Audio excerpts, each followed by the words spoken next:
Iya, mohon maaf Ibu Yaya, saya mengganggu. Saya dapat tugas dari program guru penggerak atau kita mewawancarai pimpinan atau kepala sekolah yang berkait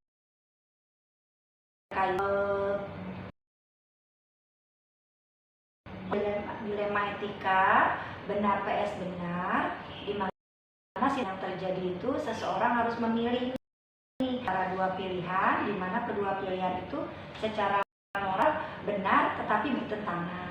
Nah, yang kedua tentang rujukan moral, benar PS salah, di mana situasi yang terjadi kita harus memilih untuk membuat keputusan antara benar dan salah. Bisa minta waktunya sebentar?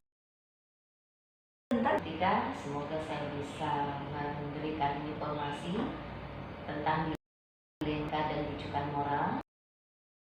Temui di lembaga kita atau di TK selama ini. Ya, terima kasih.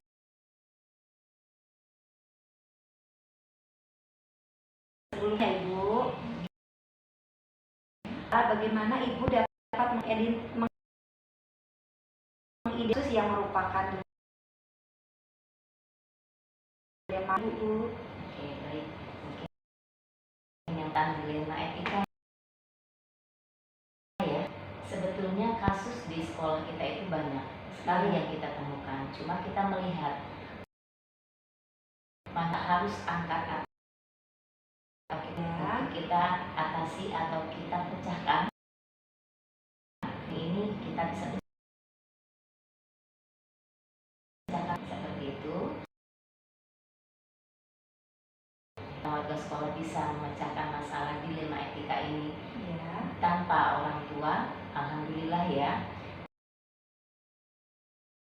Dilema itu banyak.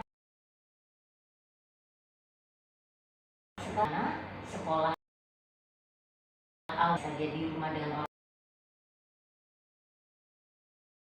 orang tua.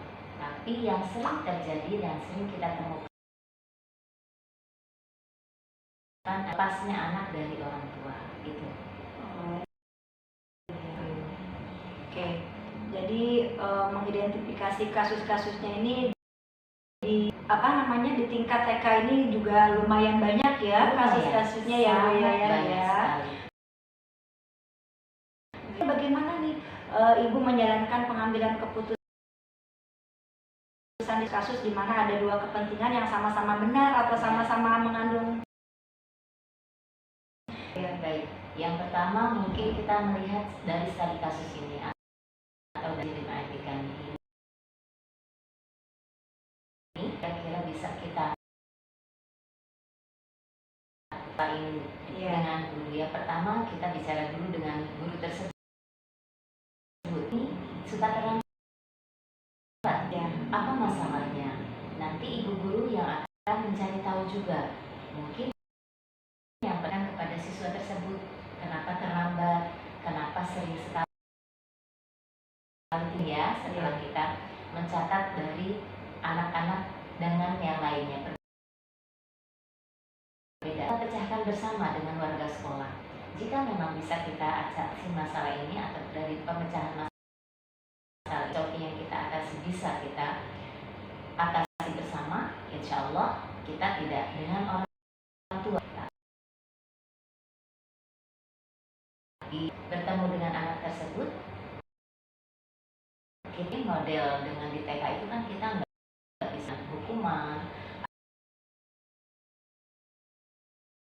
atau kayak itu kan memang harusnya dirangkul, dia sayang, dia bisa dengan melalui bercerita, mendengar guru secara tidak langsung. Saya bisa menghubungi anak tersebut, gitu. Oh, seperti itu ya Bu ya. Jadi gerakannya memang anak-anak usia TK itu harus dengan penuh kelembutan ya, istilahnya seperti itu.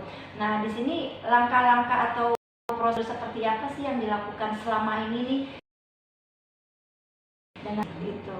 Langkahnya mungkin yang tadi saya sudah terlebih dahulu ya. Dari siswa kita yang berjumlah sekian, antara siswa ini mana yang memang kasusnya lebih banyak? gitu. yang kita identifikasikan dulu. Iya. Berapa? Misalnya tentang kehadiran. Iya. Tentang kehadiran yang kalau datang ke sekolah alasan masih takut dengan guru. Oh iya. Berikutnya kita akan ini yang harus kita utamakan, yang kita harus pecahkan masalah tersebut. Iya. Berikutnya, jika alhamdulillah berarti apa yang kita tuju untuk anak tersebut tentang dilema etika ini terselesaikan dengan baik, esoknya anak itu ada perubahan, kita cukup dengan guru saja. Tapi jika ternyata sulit, dengan guru sudah memberitahu dengan metode yang banyak, masih tetap seperti ini, ada masalah apa? Boleh kita dengan bicara kepada orang tua, tapi tidak karena takutnya nanti orang tua merasa tersinggung dan lainnya. Jadi kita jadikan orang tua itu adalah parent atau teman wali murid kita atau teman guru kita. Mitra ya. Dan mitra. Jadi kita sama-sama sehingga putra putri kita datang ke sekolah bisa belajar tepat waktu, bisa bangun pagi, tidak malas-malas dulu nonton TV dan lainnya. Sehingga nanti ketika telah dari TK mereka kan harus ke SD sudah terbiasa begitu ya. Oh jadi langkah-langkah atau prosedurnya ini sangat mendasar sekali ya. Jadi dari kecil, dari hal kecil karena memang untuk pembiasaan ya. Untuk kalau di sekolah TK itu kan fondasi. Jadi anak-anak dari yang pertama dia belajar mandiri, belajar sosialisasi, belajar untuk bangun, melepas yang biasanya bangun nonton TV sekali. Jadi kita juga nggak bisa langsung cek kamu harus begini nggak bisa karena usianya ya Bu. Iya berarti prosedur kalau untuk kasus-kasus di TK ini memang juga melibatkan selain peserta didiknya langsung guru ya, supaya memang lebih mengena masyarakat pun supaya mendapatkan solusi yang terbaik ya harapkan, apalagi akan melibatkan ke depannya seperti itu. Baik seperti itu. Selanjutnya ini ya Bu ya, hal-hal apa saja sih yang efektif nih dalam pada kasus-kasus yang kita ambil dari kasus tersebut yang paling jitu kalau kita bilang memang usianya usia dini.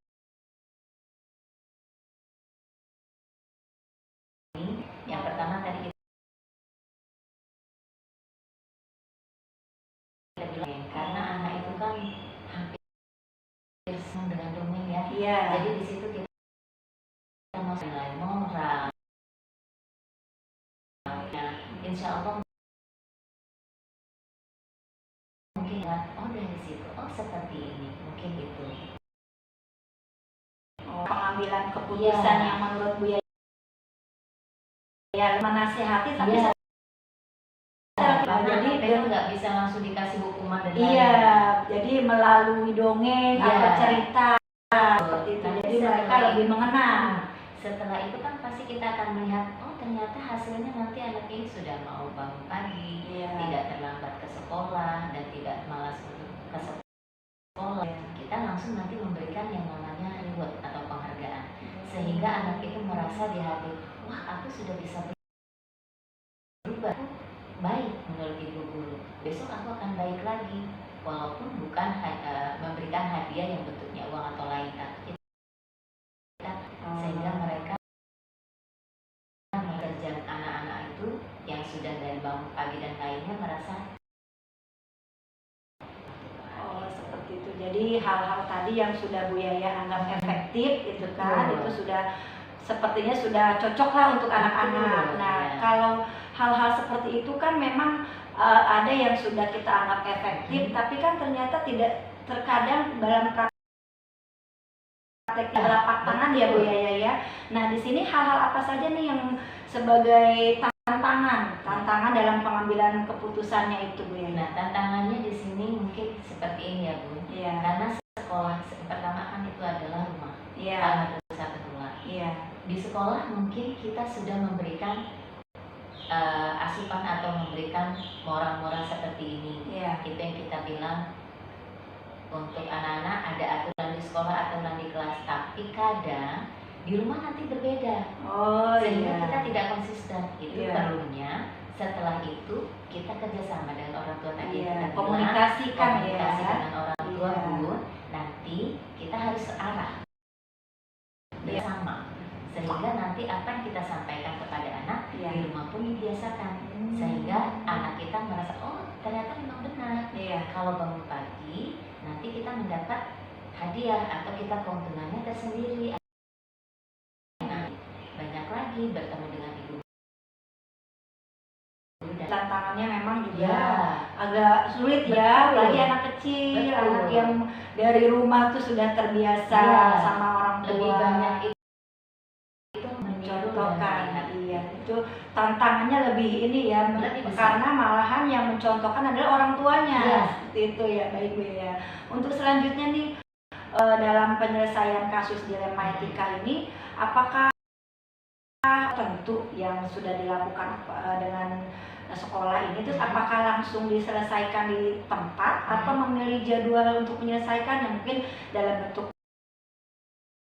proses jalankan? Baik, kalau yang pertama mungkin kita nggak langsung truk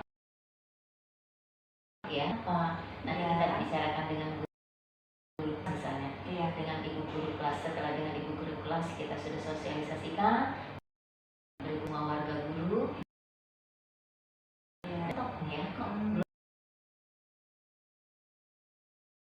tercapai juga, apa yang harus kita cari solusinya? Kita sih yang lain. Tidak bisa dengan metode bercerita. Mungkin dengan metode apa yang kita ganti sehingga anak mengena atau nyaman lagi dari yang seperti itu. Tidak ada jadwal, mungkin bukan air mengalir kita jadwalkan, memang tidak. Kita lihat dulu keadaan seperti ini. Tapi kalau misalnya ternyata kita harus dengan orang tua, baru yang kita jadwalkan. Kita tidak perlu menunggu kapan ambil rapot sehingga kita bisa komunikasikan. Kita kan sekarang sudah banyak by phone, kita sudah bisa lewat surat atau email atau bisa bertemu langsung minta waktu orang tua. Kendalanya adalah orang tua yang bekerja, yang menyerahkan kepada pembantu atau ART. Itu yang sulit. Akhirnya kita akhirnya seperti itu. Itu ya, baiklah. Kalau misalnya ini Bu ya, untuk penyelesaian atau mempermudahnya nih dalam membantu pengambilan keputusan, ada tidak sih seseorang atau faktor-faktor yang membantu mempermudahnya? Ya, untuk membantu mempermudahnya, jika memang kita ternyata sudah nggak bisa, dengan ibu guru tidak bisa, dengan orang tua tidak bisa, berarti kan anak kita ini memang ada masalah apa? Bisa kita dengan memberikan waktu dengan adanya parenting, atau kita ambil psikolog. Berarti anak kita masalahannya agak rumit nih, agak polemik ya, sehingga kita tidak bisa memanggil orang tuanya dulu dengan konseling, tapi kita dulu, gurunya dulu kita bekali dengan konseling. Itu anaknya mungkin seperti ini, sehingga kita punya trik lain, atau kita punya tahapan lain. Kita tahu, ternyata anak ini memang ada permasalahan tertentu yang harus kita bicarakan gitu. Baik. Bu Yaya sangat menarik sekali ya wawancara ini. Dari semua yang tadi Ibu sampaikan, kira-kira apa sih pelajaran yang dapat Ibu ambil nih dalam pengalaman Ibu dalam mengambil keputusan selama ini dengan kasus-kasus yang sudah ada? Dan kita benar memang yang namanya guru itu tidak bisa. Setiap tahun, setiap hari itu anak berbeda-beda. Anak-anak usia dini itu, kalau kita bilang di banyak lucunya dan banyak tantangannya, bisa berubah. Sehingga kita memang seorang guru yang harus siap. Seorang guru itu harus peka. Seorang guru itu harus cepat untuk memecahkan masalah tersebut. Tantangannya sehingga dengan anak ini kita bisa belajar loh Bu. Iya. Dari anak ini, permasalahan anak ini kita jadi bisa belajar. Kita Iya. nggak bisa duduk manis. Itu seorang Bu. Oh, jadi pelajarannya terima kasih sekali nih Bu.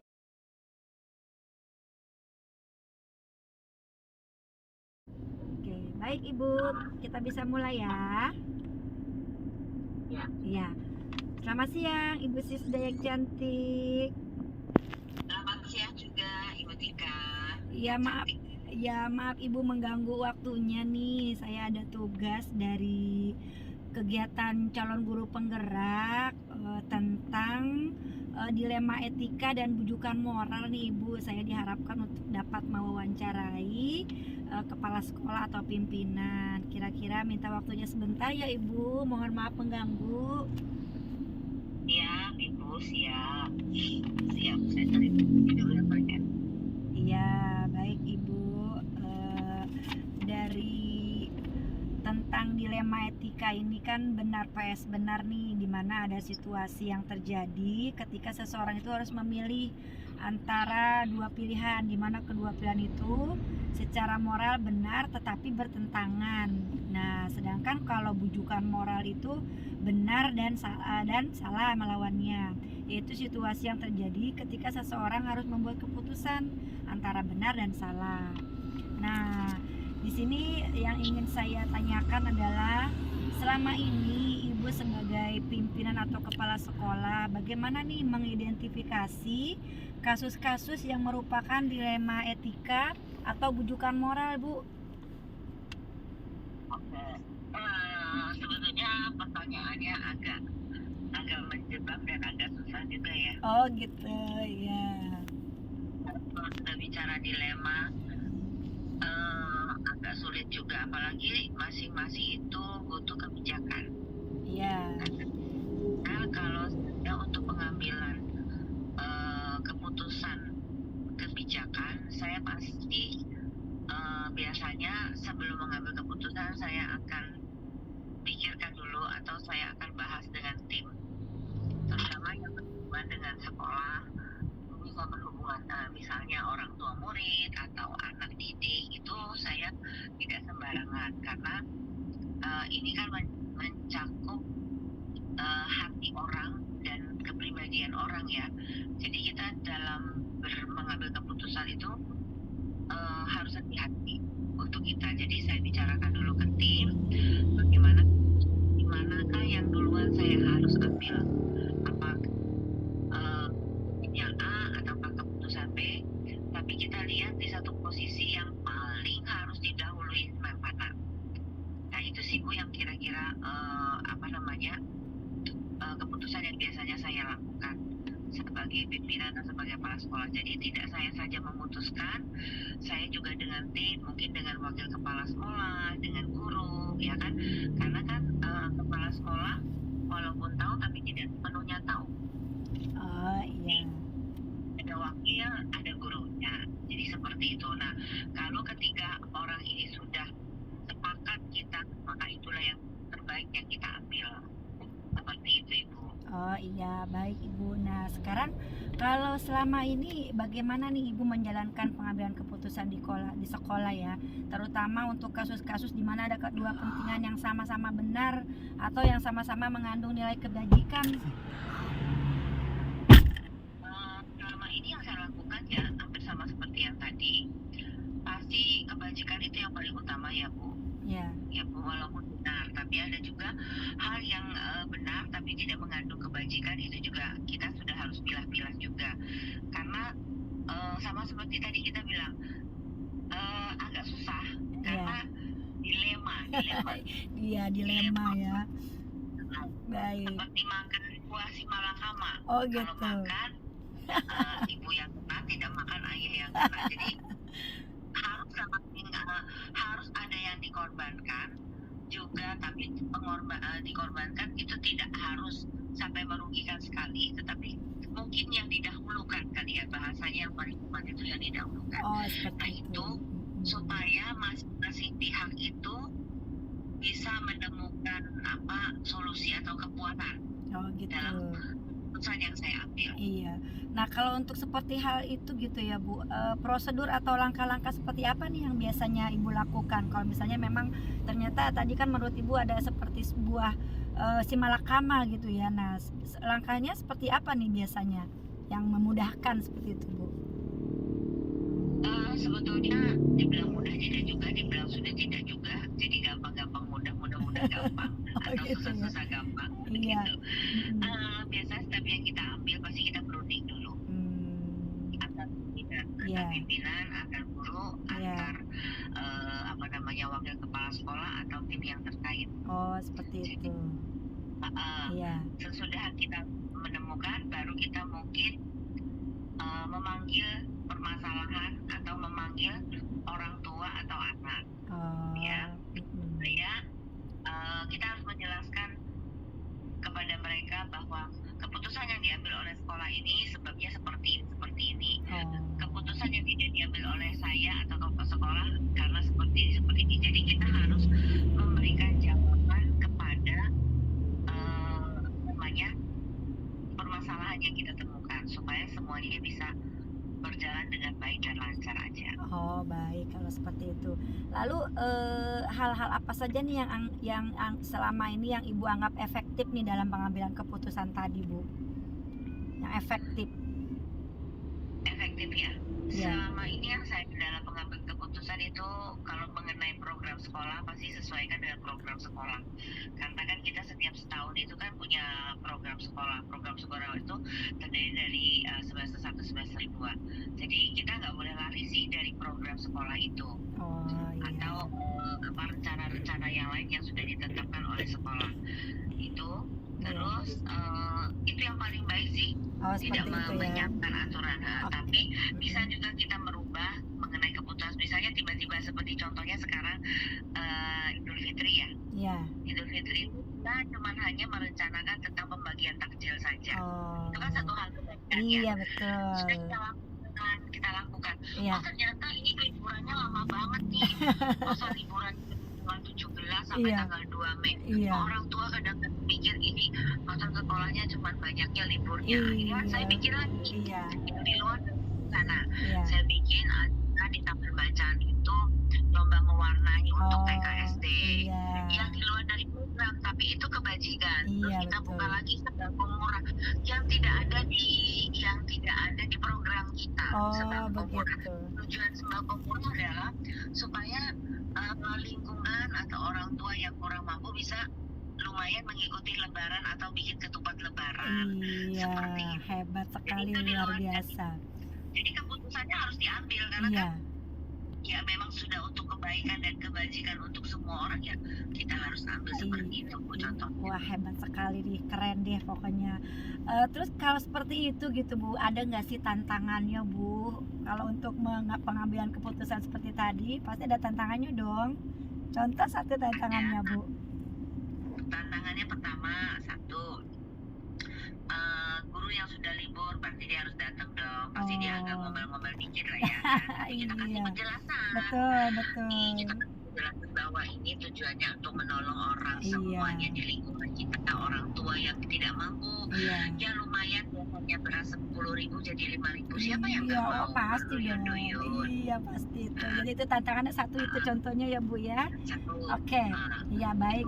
Yang kedua dana juga termasuk Bu, dana. Iya ya dana. Karena kan itu di luar dari program sekolah kan. Iya betul. Tapi kita mencari solusinya. Oh Iya. kita berbagi, cari donatur. Iya. Yang kedua, orang tua yang mampu monggo silakan berbagi dengan menyumbangkan atau memberikan berasnya mungkin satu keluarga 1-2 liter. Iya. Nanti kita balikin uangnya 10.000 gitu. Dikumpulkan. Jadi Iya. semuanya bisa dijalankan. Terus Betul. ada lomba mewarnai untuk anak-anak TK. Iya. Jadi orang mikir kan, oh iya ternyata walaupun tidak sesuai program positif Positif, banyak banget. iya. Kalau ada kebaikan pasti ada jalan kok. Tantangannya bisa disingkirkan ya Bu. Iya, betul sekali. Iya. Nah, sekarang nih Bu, kalau untuk hal-hal seperti itu biasanya itu ada jadwal atau tidak ya? untuk menyelesaikannya. Misalnya ada kasus nih gitu kan yang sesuai dengan kasus dilema etika nih. Nah ternyata untuk penyelesaiannya itu menyelesaikan di tempat atau ada jadwalnya nih untuk menyelesaikannya, Bu? Kalau untuk kasus kita tidak bisa direncanakan. Iya. Begitu kasus terjadi kita harus segera bertindak. Oh iya. Jadi tidak bisa direncanakan, begitu ada kasus kita langsung.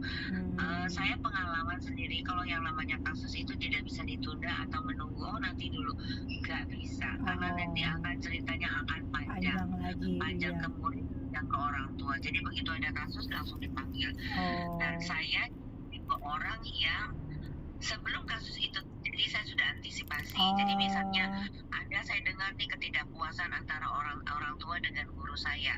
Saya langsung tanpa itu masalah itu kasus itu menjadi semakin tajam, saya akan panggil gurunya. Sesudah saya panggil, saya langsung panggil orang tuanya. Kalau orang tuanya cerita, saya akan telepon dan saya akan jelaskan. Seperti itu ya. Iya, baik Bu. Wah, itu berarti prosedurnya juga sudah sangat mendetail ya Bu ya, supaya selesai itu kasus tidak bertele-tele istilahnya ya Bu ya. Baik. Satu lagi nih Bu, faktor-faktor apa nih yang selama ini mempermudah untuk membantu Ibu dalam pengambilan keputusan? Ya, selama ini sih kalau untuk pengambilan keputusan itu untuk hal kebajikan atau apa saja Bu? Program atau apa? Untuk kasus-kasus dilema etika tadi, jadi ada nggak yang membantu mempermudahnya itu seperti itu Bu? Ada orang atau ada faktornya? Ya, yang mempermudahkan saya itu karena komunikasi saya dengan guru, wakil kepala sekolah, dan tim saya itu terbuka. Seperti itu ya. Jadi itulah faktor-faktornya tadi, selain ada faktor pendukung orang sekitar, warga sekolah juga ya, sama faktor pembuka ya, pendukung gitu, seperti itu ya Bu ya. Iya, baik. Terus kita juga setiap hari itu ada briefing. Kalau kita bilang ada doa penutup. Seperti itu. Iya. Jadi setiap hari itu saya akan menanyakan ke guru, hari ini ada kasus nggak? Ada masalah nggak? Jadi tahun-tahun kita sekolah ini didirikan, yang namanya doa siang itu selalu dilaksanakan. Ya. Itu doanya. Luar dengan biasa. itu kasus-kasus itu nggak sampai meruncing. Guru langsung lapor, Bu hari ini ada kasus anak saya memukul temannya. Dengan langsung saya tanya, sudah diselesaikan dengan orang tuanya, sudah dilaporkan, apakah sudah dijelaskan yang salah atas siapa? Jadi seperti itu. Jadi dari itu otomatis tidak sampai ada masalah-masalah sampai yang berkepanjangan. Untuk saat ini sih alhamdulillah tidak ada Bu. Wah, hebat deh, pokoknya luar biasa sekali nih. Sekolah Ibu pimpin pasti sangat-sangat hebat dan keren nih, apalagi sekarang sedang pembangunan baru ya. Alhamdulillah sekali. Ya, satu lagi terakhir nih Bu, dari semua yang telah Ibu sampaikan tadi, pembelajaran apa yang dapat Ibu petik dari pengalaman Ibu mengambil keputusan tentang dilema etika nih Bu? Terakhir saja, apa yang dapat Ibu ambil pelajaran dari semuanya ini? Kalau yang saya ambil selama ini untuk untuk dilema kebajikan adalah yang pertama, jadilah orang jujur. Yang pertama. Yang kedua, belajar mendisiplinkan diri. Terus yang ketiga, harus terbuka satu sama yang lain, baik itu guru, kepala sekolah, teman, rekan, itu saling terbuka supaya dilema-dilema, hal-hal yang tidak itu bisa diatasi sebaik mungkin. Itu sih Bu. Karena apa ya, setiap orang tuh kalau jujur atau terbuka, saling menghargai, itu justru jauh lebih enak. Sesalah apapun tindakan kita atau tindakan orang tua atau anak, perbuatan apapun, kalau dibarengi dengan kejujuran, menghargai satu dengan yang lain, atau keterbukaan, apalagi bisa menghargai dengan ikhlas, itu jauh lebih baik. Baik, wah luar biasa sekali. Terima kasih sekali Ibu Sista atas bantuannya. Mudah-mudahan apa yang tadi Ibu sampaikan pelajaran juga buat saya ke depannya lebih baik lagi. Luar biasa. Terima kasih sekali ya Ibu. Sekali lagi mohon maaf sudah mengganggu waktunya. Iya Ibu. Iya, kasih. Sampai ketemu lagi Ibu. Ya. Ya, selamat. Selamat menjalankan puasa ya Bu. Iya. Hati-hati di jalan. Baik Ibu, selamat sore.